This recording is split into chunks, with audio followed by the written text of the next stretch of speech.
regarding Højlund. According to Fabrizio Romano, the bid is in the region of 60 million euros, 50 million plus 10 of add-ons for this young striker. He's rejected Paris Saint-Germain's offer as well. He wants to be a Man United player.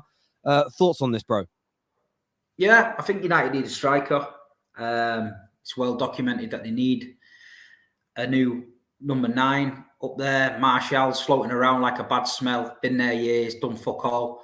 They definitely need somebody. I mean, this kid, he's got potential. You know, you look out there in the striker market right now, and there's not a lot about, you know what I mean? There's not a lot about, not anyone who Manchester United sort of level without breaking the bank. So if they can get this lad in for 60 million, whatever it is, then yeah, why not? You know what I mean? Let him work with Ten Hag, let him try and improve. They've always gone for a little bit of an older striker recently, trying for the quick fix.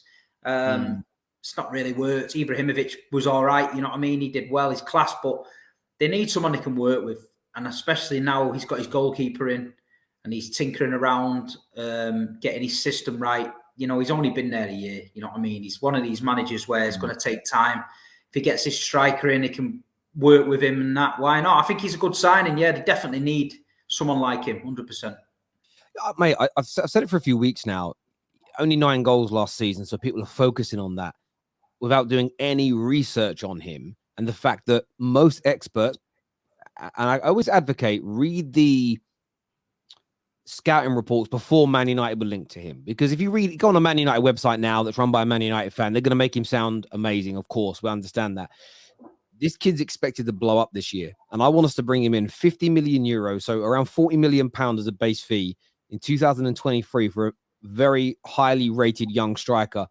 I think is brilliant business from our point of view. We're also in the process of making some sales at Man United, and I've seen a lot of the Love United, Hate Glazer accounts who I truly believe in my heart of hearts, and there's proof of some of them. I've tweeted a few of them out today, where you can tell they're Liverpool fans from the past with things they've tweeted about Liverpool, but they've changed their names and they make themselves United fans. They're actually attacking Man United for trying to get good money for players in sales. They're attacking the club and saying, trying to get 45 million for McTominay is disgraceful. And if you're supporting this, you're just supporting giving the Glazers money.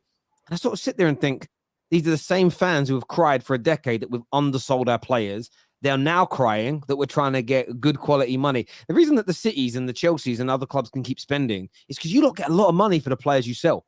You know, that kind of counterbalance in the FFP is so important. And if those stories of what we're looking to get for McTominay's, Fred's, Henderson's, Maguire's, you're looking at 100 to 220 million pounds of money being brought into the club. And I think you sign a Højlund now, Amrabat looks like it's going to get done for about 19 million. I think that will leave us with enough money to potentially then go for Harry Kane. So you add those 2 attackers to our team, that puts 30 to 40 goals onto our team this season, which puts, listen, you're still the favourites, 110% City, but it puts Man United firmly in that race. And yeah, this is just another piece of the jigsaw, because I think it's been a brilliant summer so far for us in the transfer market. I'm really impressed with the types of players, the amount of money we're spending, and the direction that we're going in. So yeah, look, as a United fan, excited, but pressure on the team. We have to go and start delivering. We have to keep getting better. None of this 3 or 4 years to start challenging for Premier League titles. I'm not about that. This is Man United, and you know, we're spending money, got a very good manager, building a very good squad. So we should have big expectations on our team to deliver, Steve. 100%. Yeah, I mean, well, it's well documented. United's wasted money the last 10 years, wasted it. They've not been short of it. They've spent it, but they've wasted it. They've gone down about 7 different paths with 3 or 4 different managers trying to rebuild squads and go down different routes. It's not worked. And they got Ten Hag in. You know, the brand of football he played at Ajax was an attractive football. But that kind of football, you can't just go to a club and wave a magic wand and expect them players to play that style. Some of them players haven't got it in them. You know what I mean? We find players at City now, when Pep changes a system, that they can't do it. Kyle Walker, for example, can't play an inverted fullback. He's tried it. He can't do it. Cancelo can't do it.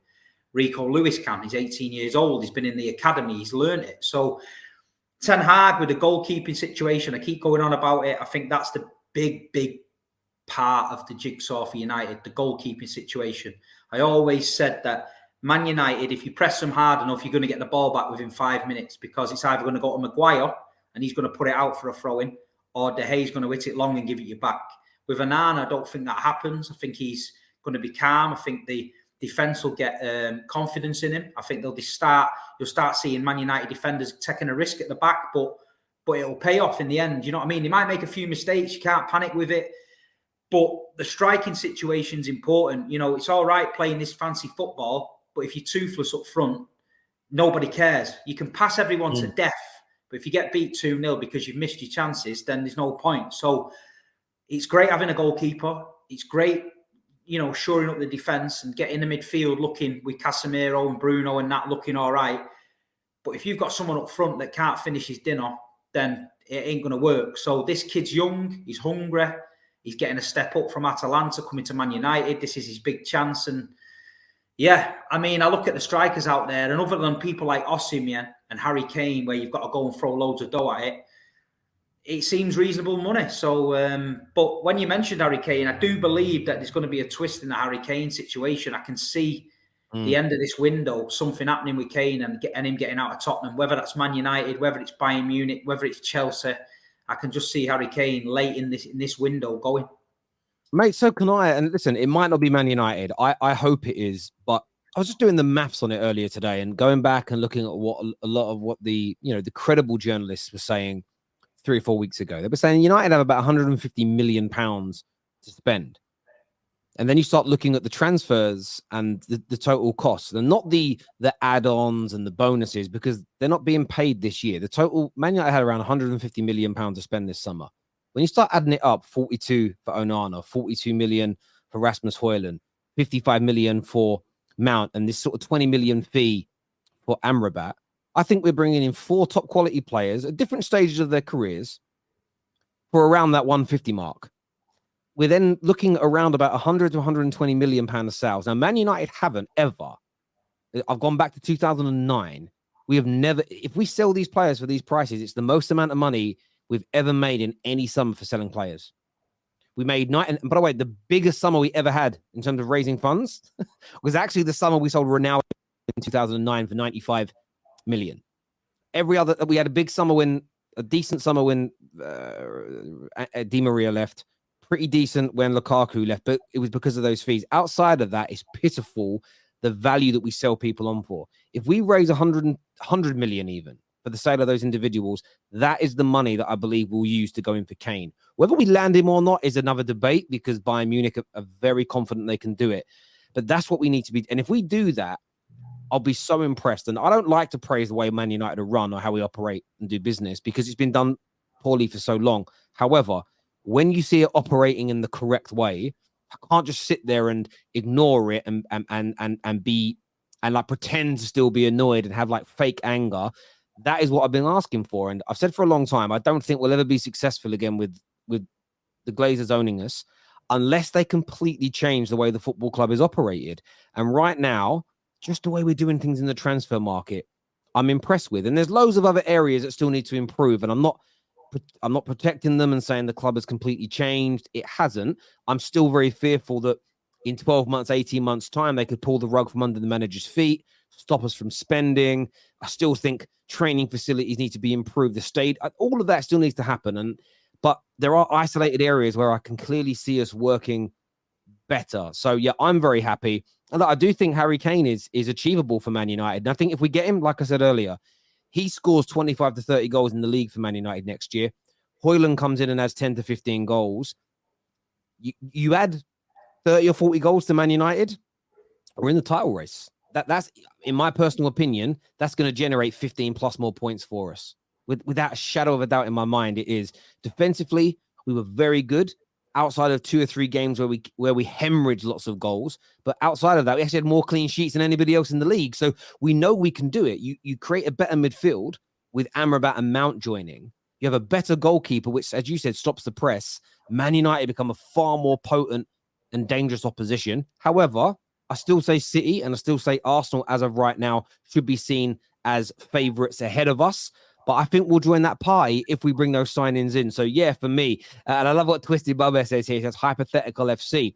But that's what football predictions are, my friend. Everything about a football prediction is somewhat hypothetical, especially when you're in the transfer window.